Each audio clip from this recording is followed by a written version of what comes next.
বগুড়ায় ৮৬ কেজি গাঁজাসহ দুই মাদক ব্যবসায়ীকে গ্রেপ্তার করেছে ডিবি পুলিশ। এ সময় একটি প্রাইভেট কার জব্দ করা হয়। গ্রেপ্তারকৃতরা হল কুড়িগ্রাম জেলার ফুলবাড়ী থানার বাবুল হোসেন ও মঞ্জুরুল ইসলাম।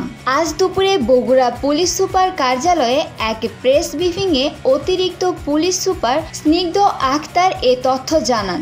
এ সময় তিনি বলেন, মাটিডালি বিমানমোড় এলাকা থেকে একটি প্রাইভেট কারে দুইজন মাদক বহন করে কুড়িগ্রাম থেকে বগুড়া সদর থানার দিকে আসে। মাটিডালি মোড়ে প্রাইভেট কারটি থামানোর সংকেত দিলে প্রাইভেট কারটি তা অমান্য করে দ্রুত বেগে চেকপোস্ট অতিক্রম করে বগুড়া সদরের সাতগ্রাম মোড়ের দিকে চলে যায়। গাবতলী সন্ধ্যাবাড়ি সরকারি প্রাথমিক বিদ্যালয় এলাকায় প্রাইভেট কারটি থামাতে সক্ষম হয়। প্রাইভেট কারের ব্যাগ ডালার ভিতর থেকে ছোট বড় ২০টি পটলা সর্বমোট ৮৬ কেজি গাঁজা উদ্ধার করা হয়। বগুড়া জেলার গাবতলী থানা এলাকায় দুজন আসামিকে প্রাইভেট কার সহ প্রাইভেট কারের ভিতর থেকে ২০ পোটলা মোট ৮৬ কেজি গাঁজা মাদকদ্রব্য উদ্ধার করা হয়। এটা মাটিডালি হয়ে সাবগ্রামের দিকে যেতে থাকে। এক পর্যায়ে এটি এবং এই গাড়িটির পেছনে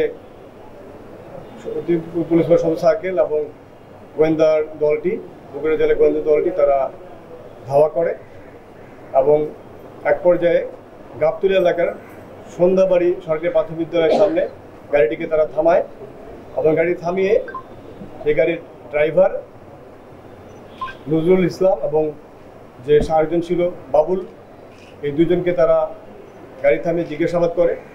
প্রাইভেট কারটিকে সিলভার রঙের প্রাইভেট কার ছিল।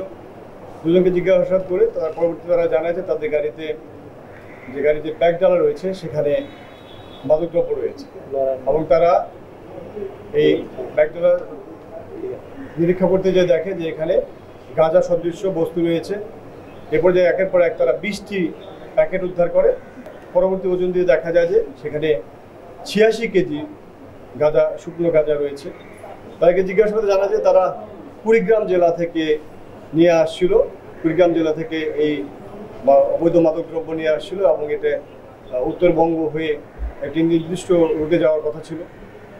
গ্রেপ্তারকৃত দুজনের মধ্যে বাবুল, তার বিরুদ্ধে ইতিপূর্বে ২টি মাদক মামলা রয়েছে এবং আমরা তাকে আরও জিজ্ঞাসাবাদ করে জানার চেষ্টা করছি যে সে এটা কার কাছে পৌঁছাতে চেয়েছিল এবং কীভাবে সে সংগ্রহ করেছিল এবং এটা আমাদের লক্ষ্য ছিল যে সে আসলে এটা কোত্থেকে পাচ্ছে এবং এর ফাইন্যান্স কে করছে এবং যারা নিচ্ছে তারা কি নিয়মিত গ্রাহক কিনা বা নিয়ে তারা কোথায় পাঠিয়ে দেয়।